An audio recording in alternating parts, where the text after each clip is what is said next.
Bonjour à tous et bienvenue sur boursicoté.com pour cette nouvelle analyse technique du CAC 40 en clôture avec une séance donc qui a vu le CAC 40 rebaisser. Je vous parlais il y a peu de cette fameuse zone ici des 8092 points, de l'éventuel comblement de ce gap. Alors sur la séance du mercredi 12 février, nous avions un plus haut à 8067.07, nous avons un plus bas aujourd'hui à 8064.67, le gap est donc comblé. On clôture toutefois sur la zone ici des 8092 points, puisqu'à 8090.99, eh bien le CAC 40 perd 0,78% par rapport à la clôture de vendredi dernier. Donc c'est une séance ici qui comble ce gap et qui qui commence un petit peu à affaiblir la dynamique haussière qui était toujours en place, mais nous allons voir que rien n'est perdu selon cette configuration.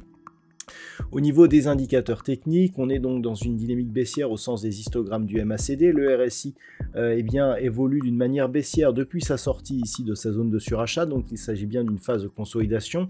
Toutefois, les volumes sont inférieurs à la moyenne sur cette séance, donc qui confirme la baisse. Donc c'est plutôt encourageant pour la suite, puisqu'il n'y a pas une conviction supérieure par rapport aux phases ici de hausse que nous avions précédemment.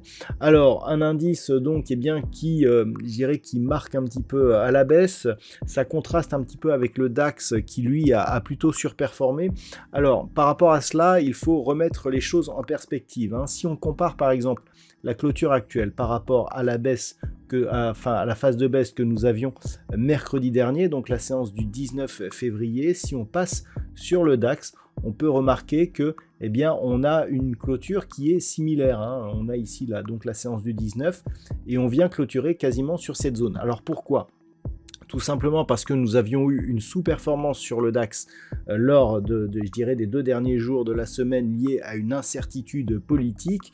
Et cette incertitude politique ayant été levée, on se rééquilibre. Donc c'est ce qui fait que lorsque l'on compare, on est finalement légèrement plus bas donc par rapport à la clôture donc de la séance de mercredi. Mais lorsque l'on sait en plus que le DAX clôture un peu plus tard, on peut dire que tout simplement le DAX s'est rééquilibré par rapport au CAC 40 et qu'on reste donc avec une très bonne corrélation. Si on revient maintenant sur la vue technique sur le CAC 40, alors au niveau des valeurs, ce qu'il faut savoir, c'est que nous avons tout de même quelques belles hausses, comme Carrefour qui gagne 3,44%, Veolia Environnement plus 2,77%, Airbus plus 2,71%, derrière Danone et Engie sont sur des hausses proches de 2%. Au niveau des plus fortes baisses, c'est Schneider Electric, grosse pondération du CAC, donc qui tire l'indice à la baisse, moins 6,92%, suivi de Legrand SA, moins 3,45%. Derrière Air Liquide, Hermès ou LVMH sont sur des baisses nettement inférieures aux alentours des 2%, moins 1,47% pour LVMH. On notera donc le luxe qui se trouve dans la partie, dans la plus mauvaise partie du classement, ainsi qu'Air Liquide. Donc on a de grosses pondérations en queue de ce classement, ce qui explique aussi la plus forte baisse donc de l'indice par rapport à certains de ses homologues. Alors d'un point de vue technique, le comblement de ce gap n'est pas anodin. Toutefois, ce que l'on peut observer, c'est que on clôture quasiment sur la zone des 8092 points, ce qui veut dire que pour l'instant, dans l'état actuel des choses, on a effectivement le comblement de ce gap, mais ce gap agit toujours comme zone de support. Suite à cela, on peut constater qu'on est ici sur un contact bol supérieur suivi d'une phase de consolidation. Lorsque nous étions sur cette phase, je vous disais que soit ici la moyenne mobile exponentielle repassait au-dessus de sa moyenne mobile arithmétique. Pour cela, il fallait accélérer à la hausse, ce qui n'a pas été le cas. La seconde alternative, c'était un retour rapide sur les moyennes mobiles. Il semblerait que ce soit ce deuxième scénario qui soit en place. Toujours est-il qu'actuellement, les moyennes mobiles ici sont au niveau d'une ancienne résistance. Donc même si demain on venait combler ici, toucher ces moyennes mobiles, ce ne serait pas encore un signal de retournement. On n'aurait ni plus ni moins qu'un contact ici sur bol supérieur, retour sur la moyenne mobile, ce qui est donc maintenant le scénario, je dirais, le plus probable, et pourquoi pas reprise ici d'un mouvement haussier, c'est-à-dire que on ne sait pas encore si ça reprendra à la hausse, mais un contact ici sur cette zone ne fermerait pas la porte à une possible reprise du mouvement vers la zone d'objectif des 8250 points. C'est sous cette zone des 8024 points que les choses commenceraient à se gâter, et notamment sous la zone des 7975 points. C'est vraiment sous 7975 points que là on commencerait à avoir de vrais signaux d'affaiblissement qui apparaîtraient, puisque cette zone ici des 7975 a été résistance avant de devenir support.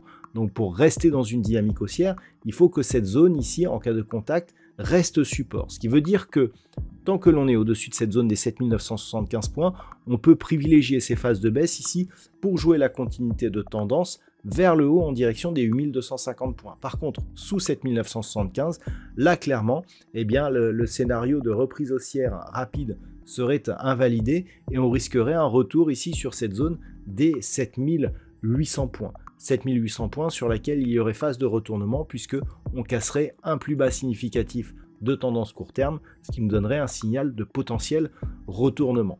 Voilà donc ce qu'il faut savoir en fonction de ces niveaux. Naturellement, demain, si les cours restent sur la zone des 8092 points et repartent à la hausse, on restera, tant que l'on est sous la zone des 8215 points, dans une phase de consolidation horizontale mais d'une tendance qui reste haussière, et la cassure haussière ici éventuelle de cette zone des 8215 points donnerait le signal de poursuite du mouvement vers la zone des 8250 points, voire 8259 qui est donc la zone de record de l'indice parisien, avec donc possibilité d'inscrire un nouveau plus haut historique. Je rappelle que si on réintègre les dividendes, eh bien ce nouveau plus haut a été battu lors de cette séance du 13 février.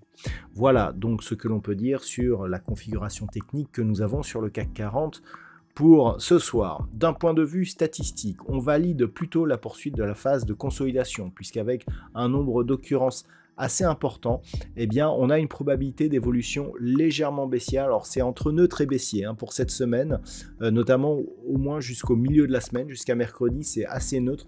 Par contre, à partir de la fin de la semaine, eh bien, il semblerait que l'on ait une perspective plutôt baissière. Alors, les algorithmes ne détectent pas d'accélération, mais plutôt une poursuite du mouvement ici. Je rappelle que les algorithmes définissent une moyenne à configuration égale au vu de ce qui s'est passé donc ces 20 dernières années. Donc c'est une moyenne, mais la probabilité va plutôt vers une poursuite du mouvement baissier, par exemple en direction de cette zone des 8024 points. Voilà donc ce que l'on peut dire sur cette analyse technique du CAC 40. Je vous souhaite donc de passer une très bonne soirée. On se retrouve dès demain pour d'autres analyses techniques, toujours sur le site boursicoté.com.